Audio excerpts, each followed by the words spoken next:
Bismillahirrahmanirrahim. Assalamualaikum warahmatullahi wabarakatuh. Kita lanjut ke materi berikutnya, yaitu tentang penyajian laporan keuangan organisasi pengolah zakat ya, berdasarkan standar akuntansi keuangan syariah nomor 109 ya, untuk akuntansi zakat, infak, dan sedekah. Nah, laporan keuangan ya yang tadi diatur dalam 109 itu kira-kira diproses atau laporan keuangan yang memenuhi standar itu apabila dilakukan sesuai dengan siklus akuntansi yang berlaku secara umum, di mana terdiri dari transaksi, kemudian transaksi itu ada bukti, atas bukti transaksi ya bagian accounting melakukan jurnal atau pencatatan. Ya, maka tidak boleh ada transaksi yang tidak ada buktinya. Ya, semua transaksi wajib ada bukti, dan atas bukti ini semuanya harus dicatat di dalam jurnal. Kemudian berikutnya ada buku besar, neraca lajur, dan laporan keuangan. Ya. Apa isi laporan keuangan yang disyaratkan oleh PSAK 109 atau komponen laporan keuangan yang wajib dibuat oleh lembaga amin zakat atau Baznas ya.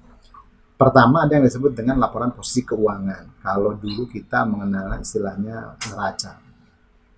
Kemudian yang kedua, laporan perubahan dana. Kalau di laporan keuangan perusahaan profit istilahnya laba rugi ya perusahaan. Kalau di lembaga zakat 109 istilahnya menggunakan laporan perubahan dana yang isinya nanti ada laporan perubahan dana zakat, laporan perubahan dana infak, dan laporan perubahan dana amil. Kalau dia memperoleh APBD atau APBN, tentu ada laporan perubahan dana APBD dan APBN. Kemudian komponen yang ketiga itu adalah namanya laporan arus kas. Ya, yang keempat ya, ada yang disebut dengan laporan perubahan aset kelolaan, di mana amil menyalurkan dana zakat kepada mustahik ya, atau kepada asnaf, tetapi hanya manfaatnya, sementara wujud fisik aset zakatnya itu masih dalam penguasaan amil. Itu yang disebut dengan aset kelolaan zakat. Oke, ini merupakan laporan posisi keuangan secara rinci, dan saya simpel mungkin, yang terdiri dari aset lancar dan aset tetap, kemudian liabilitas atau hutang, istilahnya kalau zaman dulu, titipan jangka pendek, jangka panjang, sama saldo dana atau kalau di perusahaan disebut dengan ekuitas ya. Di mana tadi saldo dananya ada 3, dana zakat, saldo dana infak sedekah, dan saldo dana amil. Kemudian berikutnya komponen laporan keuangan yang kedua, laporan perubahan dana. Isinya terdiri dari perubahan dana zakat yang di dalamnya ada penerimaan dana zakat dan penyaluran dana zakat, ya, baik pendistribusian maupun pendayagunaan. Kemudian yang kedua, laporan perubahan dana infak sedekah yang terdiri dari penerimaan infak, baik infak umum maupun infak khusus, ya, mutlakoh maupun muqayyad, sama penyaluran dana infak umum tidak terikat maupun infak terikat. Nah, terakhir, laporan perubahan dana amil yang terdiri dari penerimaan amil yang sumbernya biasanya hak amil atas dana zakat atau porsi amil dari dana zakat, hak amil dari dana infak. Ya, yang persentase sesuai dengan kebijakan yang dilakukan oleh amil itu sendiri. Oke. Nah, penyalurannya itu adalah bentuk operasional amil maupun biaya-biaya program-program yang dijalankan oleh amil zakat, ya, baik di lembaga zakat maupun di Baznas. Baik. Ini saldo dana tidak perlu saya jelaskan kembali ya.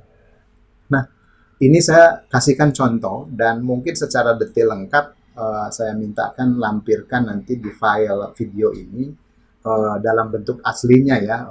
Contoh Excel ini adalah dia harus melakukan rekapitulasi mutasi petikes ya. Jadi kalau amil menerima setoran tunai, kemudian ngambil uang dari bank, ini masuk ke penerimaan petikes, kemudian uang itu digunakan untuk operasional, dicatat di kredit atau disalurkan program, maka kredit kasih keterangan itu dananya dana zakat, infak sedekah atau dana amil, kemudian penggunaannya juga sesuai dengan penggunaannya. Ini catatan minimal yang wajib dilakukan oleh amil. Yang berikutnya ini adalah contoh format mutasi rekening koran ya. Kita salin ulang atau di-convert ya dari laporan rekening koran bank baik penerimaannya debit maupun pengeluarannya penarikannya kredit berikut saldonya ya. Cuma lebih bagus kalau transaksi debit di bank itu dicatat di kredit di mutasi kasnya, kalau transaksi kredit di bank itu dicatat di mutasi banknya sebagai kredit ya, jadi kebalikannya. Ini untuk memudahkan supaya kalau setor adanya di debit, kalau penarikan adanya di kredit. Nah, ini contoh lengkapnya saya lampirkan file dalam bentuk Excel aslinya supaya Bapak dan Ibu tinggal langsung template-nya bisa digunakan gitu ya. Nah, bagi catatan berikutnya juga yang harus ada adalah namanya form cash opnam atau bukti berita acara pemeriksaan fisik uang ya, kas. Ya, jadi kalau di berangkas ini dilakukan minimal akhir bulan ya, kalau lembaga keuangan itu harian di hari terakhir setiap bulan dan minimalnya 1 kali setahun di tanggal 31 Desember ya. Misalnya peti cash itu ada 100 juta terdiri dari 100 ribuan berapa ya, 50 ribuan, 20 ribuan, ini tinggal isi nominal ininya ya, nominal jumlahnya, nanti totalnya udah otomatis sampai uang logam, kemudian total kas nih ada, nanti akan kita bandingkan dengan versi pelaporan keuangan di versi accountingnya, ada sesi atau tidak gitu. Ini tujuannya untuk backup. Oke, terakhir minimalnya ini punya daftar inventaris aset yang dimiliki oleh lembaga zakat. Oke. Nah, kita masuk ke ini contoh format laporan keuangan versi 109 ya, yang sudah menggunakan Excel. Saya juga nanti disertakan contoh Excelnya, format laporan keuangan.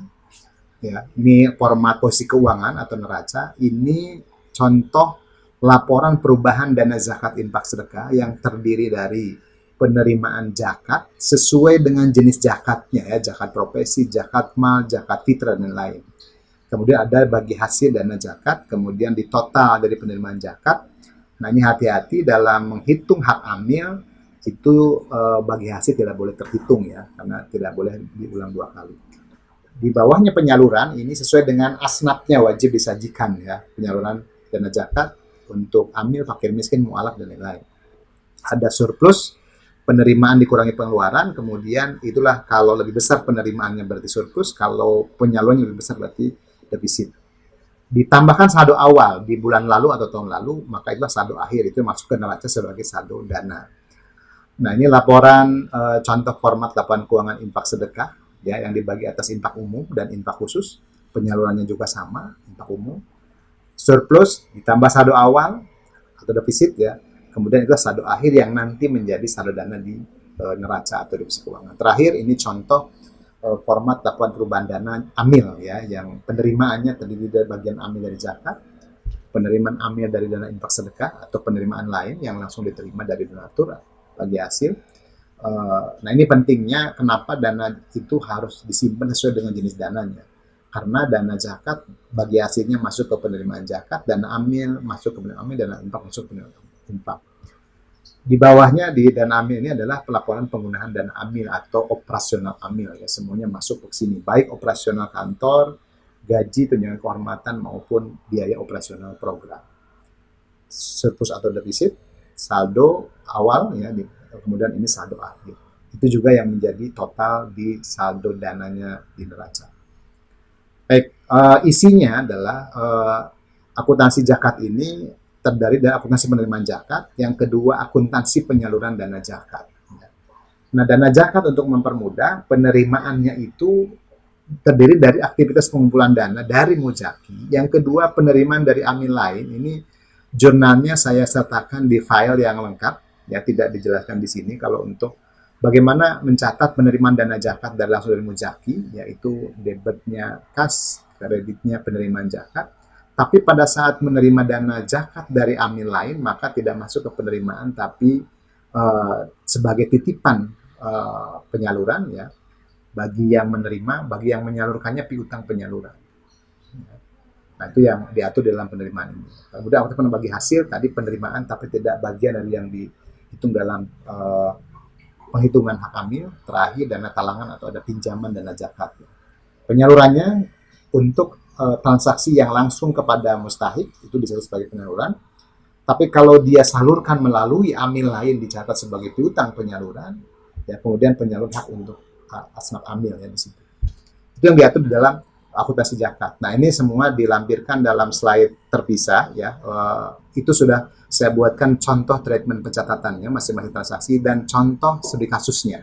Jadi Bapak dan Ibu bisa mempelajari di slide lengkap di luar yang ada di video ini. Berikutnya akuntansi infak sedekah, terdiri dari akuntansi menerima infak dan akuntansi penyaluran infak sedekah. Ya, ini sama, infak sedekah cuma dibagi infak umum dan infak khusus. Penyaluran juga harus sesuai mana infak umum mana infak khusus. Untuk transaksi amil itu dicatat tadi hanya penerimaan amil dari zakat dan infak dan penyaluran amil untuk operasional. Itu mungkin yang terkait dengan 109. Mudah-mudahan bermanfaat. Bila untuk hidayah, assalamualaikum warahmatullahi wabarakatuh.